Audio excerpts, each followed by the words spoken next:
Salut à tous et bienvenue sur la deuxième édition du Silkway Rally. Les journées passent et les étapes se rallongent, les difficultés qui vont avec.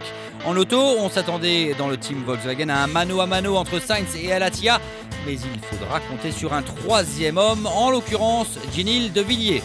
Le Sud-Africain signe aujourd'hui son deuxième succès d'étape. Derrière au deuxième CP, De Villiers va faire la différence sur les longues étendues de steppe en direction de Lipetsk. Carlos Sainz et son copilote Cruz vont avoir des difficultés de navigation. Il termine finalement deuxième. Il voit revenir le Sud-Africain sur ses pas. Il est désormais à 1 minute et 16 secondes au classement général. Toujours la bonne surprise, Boris Gadassin, le Russe sur son prototype GeForce qui termine 5e de la journée et conserve une dizaine de minutes d'avance sur Mark Miller, le 4e homme chez Volkswagen.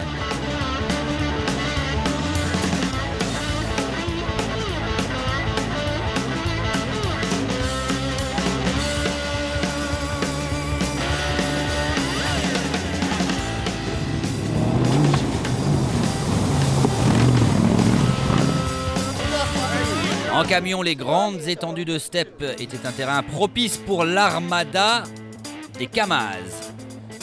Une étape qui allait sourire au tenant du titre, Firdaus Kabirov.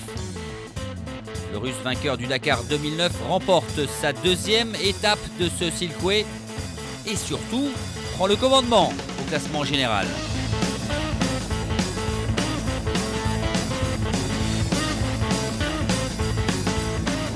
La bonne surprise vient du Tatra d'Alès Lopreis.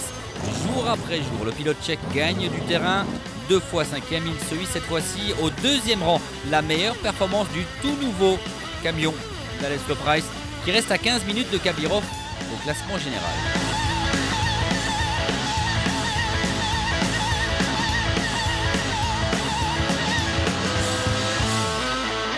Et cette étape semblait être propice à Vladimir Tchagin, le plus rapide. Et de loin, au 2 CP, le Tsar allait ensuite subir un fâcheux contretemps.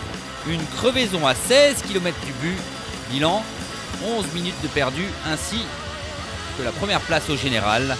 Demain, le spectacle sera encore plus grandiose, avec les premières dunes en direction de Volgograd.